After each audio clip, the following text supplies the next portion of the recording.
Les activités pédagogiques ont repris de plus belle dans les écoles primaires publiques, les lycées et collèges, le 28 septembre 2020, conformément au calendrier scolaire établi par le gouvernement du chef de l'État Patrice Talon.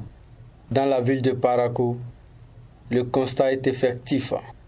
Du lycée Mathieu Bouquet au collège d'enseignement général de Zongo, en passant par l'école primaire publique de Ouansirou, les enseignants s'affairent au quotidien pour dispenser les notions essentielles aux apprenants. Effectivement, au CG Zongo, les cours ont démarré. Les cours ont démarré, non pas dire que donc, toutes les classes vont fonctionner au même moment, je ne dis pas ça, mais quand même les classes sensibles, surtout les classes d'examen et quelques classes sensibles, je vais parler donc des classes de la promotion 4e et la promotion 5e, promotion première. Ces classes-là ont effectivement démarré les cours donc, le premier jour. Ici à Ouansirou A, nous avons 6 classes. Et pour les 6 classes-là, tous les maîtres sont là, les enfants sont là et les activités ont repris conformément au calendrier de l'année scolaire envoyé par le ministre. Après environ 3 semaines de reprise des cours, ces responsables d'établissement sont confrontés à certaines difficultés. Il y a eu des redéploiements donc, de professeurs, des mutations et autres là.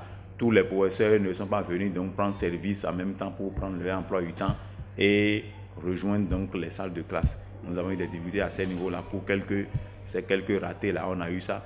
Et l'autre chose, c'est que donc, vous connaissez donc les AME, les aspirants au métier d'enseignant, donc ils ont commencé donc les cours. Effectivement, ceux qui sont là ont commencé les cours le même jour, mais il y a eu quelques frottements à ce niveau-là et vous savez bien sûr qu'il y a eu problème de 30 heures. On a d'abord donc retiré les emplois du temps que nous avons eu à déployer donc, au sein de l'établissement à ce niveau-là. Nous avons refait encore donc, ces emplois du temps-là sur la base des instructions que nous avons reçues donc, de l'autorité. Nous avons pratiquement des effectifs pléthoriques dans nos salles de classe. Il n'y a pas cette classe-là qui a moins de 50 élèves. Donc vous voyez, dans ces conditions-là, nous avons du mal à mettre en œuvre rigoureusement les recommandations, c'est-à-dire la distanciation faciale avec les 63 mètres carrés. Nous avons du mal à installer les enfants et à respecter les 1 mètre d'espace entre les enfants. C'est la joie dans le rang des apprenants qui se réjouissent d'avoir repris le chemin des classes. Ils pensent à cet effet relever les défis qui se dressent à eux pour une année scolaire réussie.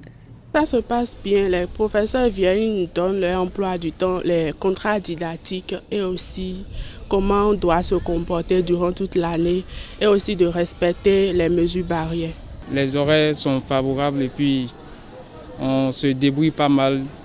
Les défis à relever vu qu'il y a les examens qui se préparent, en préservant les gestes barrières imposés par l'établissement. On doit aussi étudier, travailler, si possible, relever tous les défis qui s'imposent à la classe d'examen. Il faut préciser que les cours du premier semestre vont durer 13 semaines.